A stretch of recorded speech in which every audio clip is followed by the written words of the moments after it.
السلام علیکم ورحمۃ اللہ وبرکاتہ۔ میرا نام فائزہ انم ہے اور میں یونس انٹرنیشنل اسکول میں 8ویں جماعت سے پڑھتی ہوں۔ میں آج آپ سب کے سامنے سیرت النبی کے عنوان پر کچھ باتیں بتانا چاہتی ہوں۔ سیرت النبی ایک انتہائی پاکیزہ موضوع ہے۔ میرا یہ موضوع کا مقصد مسلمانوں کو یہ بتانا ہے کہ ہمارا دین کن مرحلوں سے ہو کر گزرا اور آپ کے صحابہ کن کن مسائل اور مصائب سے ہو کر گزرے، یہ جاننا ضروری ہے۔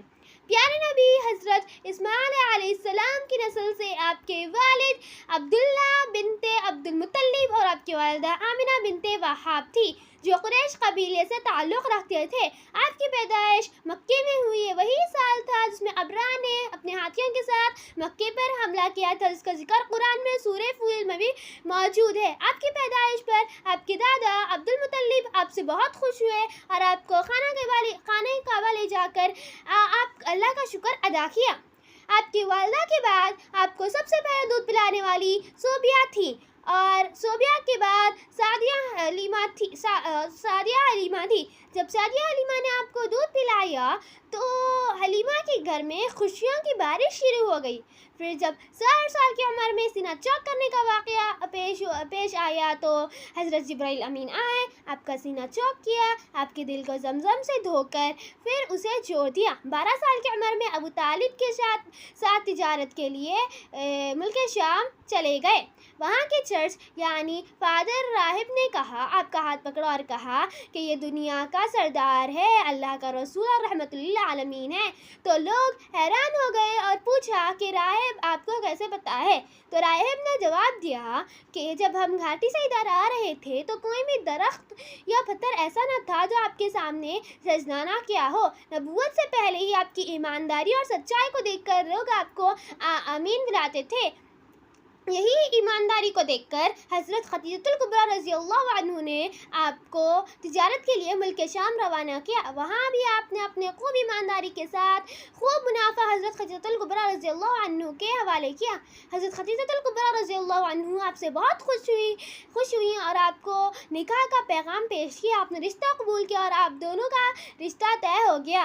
حضرت خدیجہ الکبریٰ رضی اللہ عنہ اور آپ کی پہلی بیوی تھی اور آپ نے خدیجہ کی زندگی تک کسی اور سے نکاح نہیں کیا۔ آپ نبوت سے پہلے ہی سلیم العقل، پاک دامن اور بھرپور قوت رکھنے والے تھے۔ آپ درست سوچ، صحیح نظر، بہترین اخلاق اور عمدہ عادات کے بلند نمونہ تھے۔ آپ بڑی سیال رحمی کرتے، لوگوں کا بوجھ اپنے سر لیتے، کانگن کی ایسی مدد کرتے کہ وہ مالدار ہو جائے، مہمان کی اتنی اچھے سے میزبانی کرتے اور مصیبت زدہ کی مدد فرماتے۔ پھر آپ جب 41 سال کے تھے تو غار حرا میں آپ کو پہلی وحی تھی جس کی آیتیں اقرأ بسم ربک الذی خلق تھی۔ پھر آپ بہت زیادہ گھبرا گئے اور سارا واقعہ خدیجہ الکبریٰ رضی اللہ عنہ کو کہا تو خدیجہ الکبریٰ نے آپ کو اپنے چچیرے بھائی ورقہ بن نوفل کے پاس لے گئیں جو بڑے معلم تھے۔ آپ نے تمام واقعہ سنایا اور کہا کہ آپ پر وہی فرشتہ وحی لایا جو موسیٰ پر بھی لایا تھا۔ آپ کی قوم آپ سے دشمنی کرے گی اور آپ کو شہر سے نکال دے گی۔ پھر دوسری وحی یا ایھا المدثر آئی۔ پھر یہاں سے وحی کا سلسلہ جاری رہا اور یہاں سے اسلام کی تبلیغ کا کام شروع ہوا۔ سب سے پہلے اسلام میں ایمان لانے والے مرد آپ کے جگری دوست حضرت ابوبکر صدیق رضی اللہ عنہ تھے اور خاتون اسلام لانے والی حضرت خدیجہ الکبریٰ رضی اللہ عنہ اور بچوں میں اسلام قبول کرنے والے حضرت علی رضی اللہ عنہ تھے اور غلام اسلام قبول کرنے والے زید بن عبد الحارث تھے۔ رسالت کے بعد سب سے پہلے جو حکم دیا گیا وہ نماز کا تھا۔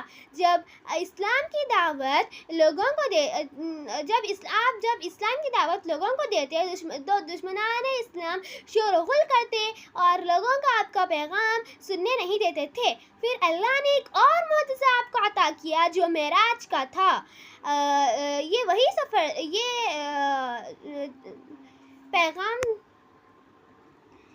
یہ وہی سفر تھا جس میں آپ نے خانہ کعبہ سے بیت المقدس کا ایک ہی رات میں سفر کیا۔ آپ بیت المقدس گئے، وہاں پہ دو رکعت نماز پڑھی اور